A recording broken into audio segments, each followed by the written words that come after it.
How's it going, guys? Kevin back at you with another video. Today's video we are checking out the clipless body mounting system for the LOSI NASCAR. This is one of my twist lock setups modified for the LOSI NASCAR chassis. These come standard in gray, as you can see, but you can easily paint match them to whatever body you're running.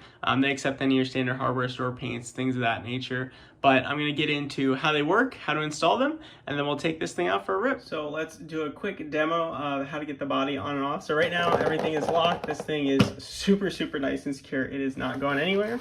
So all I'm going to do is when the strakes are horizontal, this is the lock position. So I'm just going to twist them 90 degrees.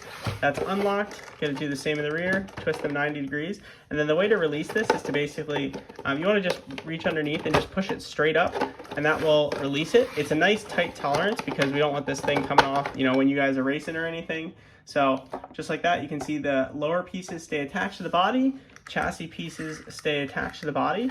And then to put this back down, again, just keep these in a nice vertical position, drop it down. I like to give it a little wiggle side to side, sort of twist it. You can see it didn't grab there, and that's because you can tell I'm off. So all I do is just sort of shake the body around to the side, twist it, get it right back on. And then the rear, same thing. So in the rear, it's a little bit tighter depending on your body. Also make sure that your bumper is not pushing this forward. So make sure it's on the outside as it should be. And then sort of give it a little wiggle, twist down. If it's not grabbing, because you can actually be flexing the rear body post, you want to just reach underneath, just push up, and that will just straighten that out and have it grab right there. And just like that, everything is super nice and secure. This body's not going anywhere. I'll show you guys that again one more time just to do it a little bit faster so that way you can see just how easy it is to pop it up and get it on and off. So just a little wiggle. You always want to take it nice and vertical off. But all I'm doing in the rear here is I'm just reaching underneath and just pushing up on this body post. You can see how flexible these are, and that's part of what makes this really durable. But it's also what makes it a little bit more challenging to get on. But literally just super simply just supporting this underneath makes it nice and easy. I'll do that here for you. So if I just support underneath, give it a twist, just like that, it's nice and locked.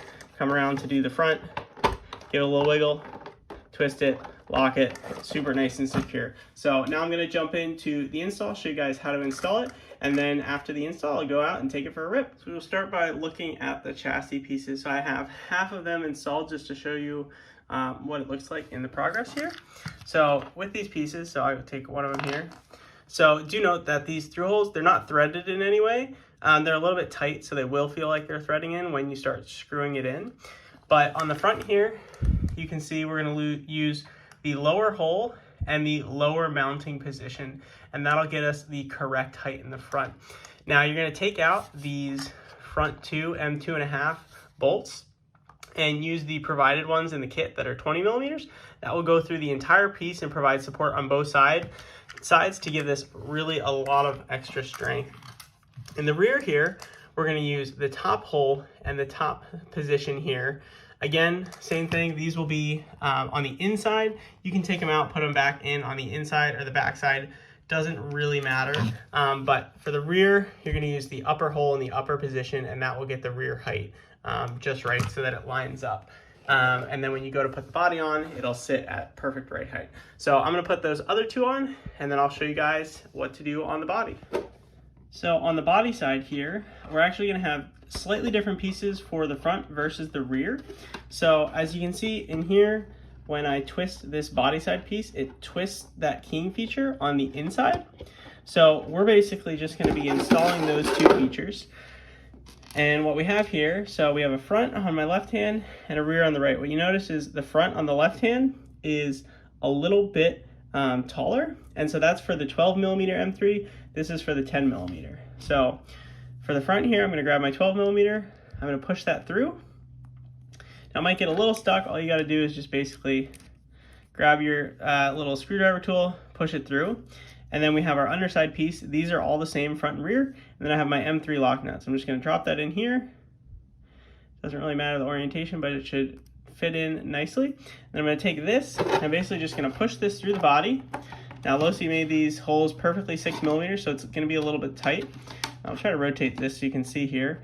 But I'm going to push in on this side and slowly tighten this down. And so once I feel that nut start to grab, that's when I'll apply a little bit more pressure. But the key thing is, if I twist this, you can see how the keying features are lined up. You want to make sure those two keying features are lined up once you're tightening this down. So then all you have to do is just get it nice and snug. You don't need to go crazy, just until it becomes flush on the back side. So I'll show you that outside of here. So again, you can see there's a keying feature on here, keying feature on here. When you have those two pieces lined up, they will twist together like so. So that's all we're gonna do. So again, I'll do it on the rear just to show you again. So slide this through, grab my M3 lock nut, just gonna drop that in there. It's a nice tight fit, so just take your time with it, just like that.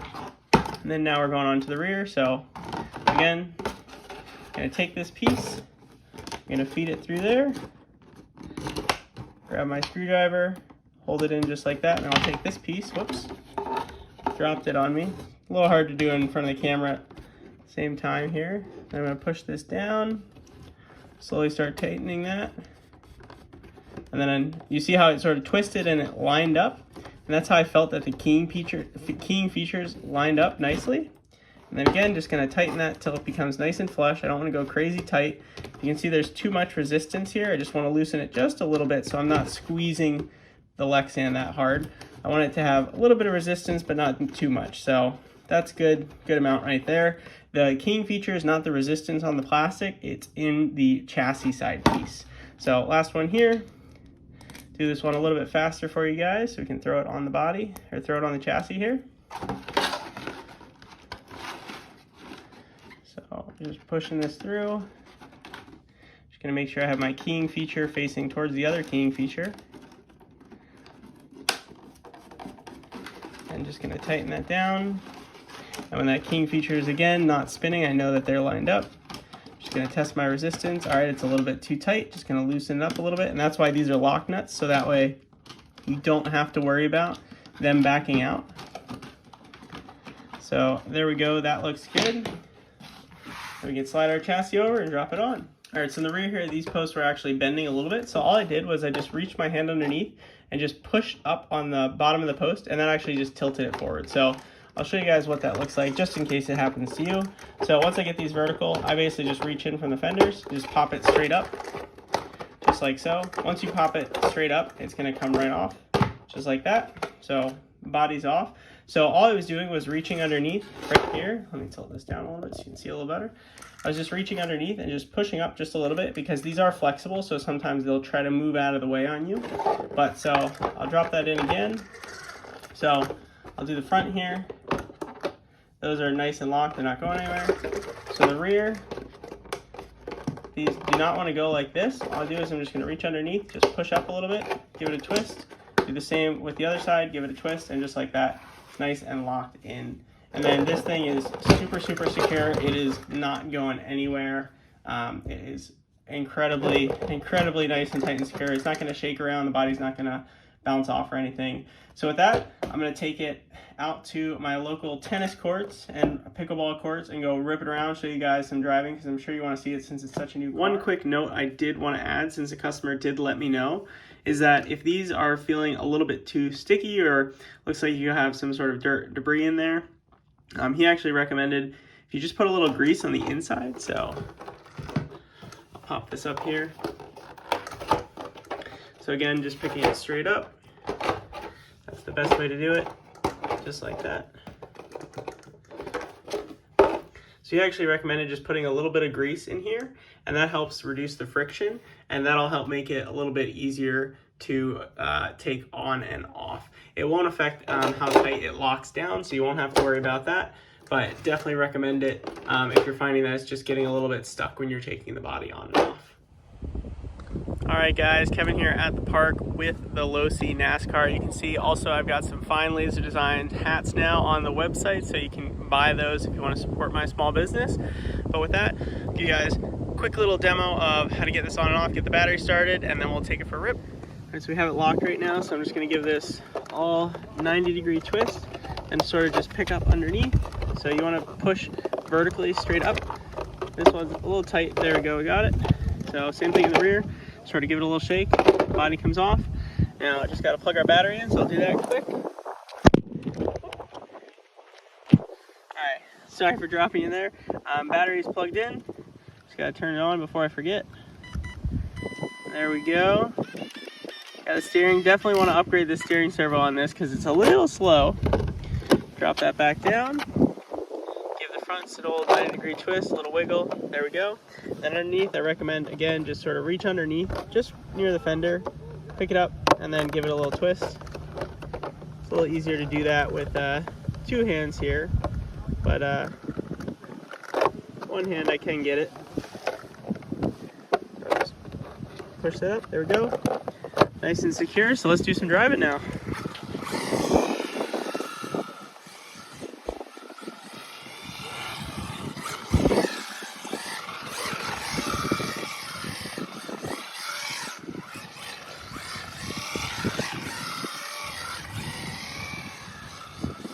Thing's got just the right amount of punch for your local races. This thing looks like it's going to be an absolute blast.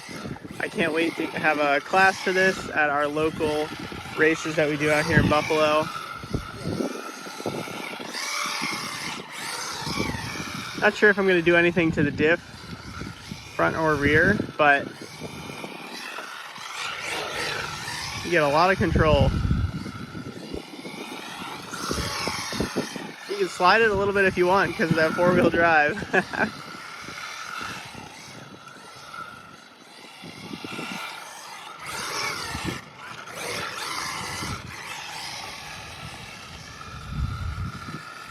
But yeah, it's got some good speed. Tennis court here hopefully gives you some good perspective on about how fast it is. We'll do a little run from one side to the other.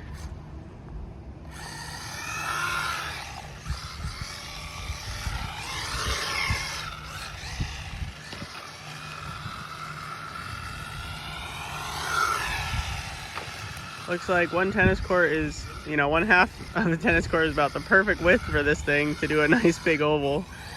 That's about how much space you need if you want to be going flat out.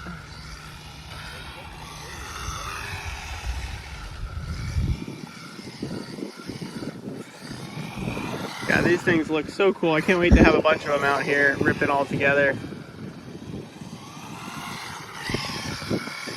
But yeah, thank you guys for checking this out. Like I said, spare parts will be available on my website if you need to buy anything, and if it's not listed there, just reach out. I'm always happy to sell just an individual parts, that way you don't have to buy a whole kit again if you break something, have a bad crash, whatever it may be. So, but with that, I'm going to keep ripping this around. I'll keep filming for a little bit longer so you guys can check it out, because I know there's not too many videos out here on these things. But yeah, if you have any questions, drop them down below. Any comments, likes, feel free to smash that like button, and I will catch you guys next time. Thanks for watching.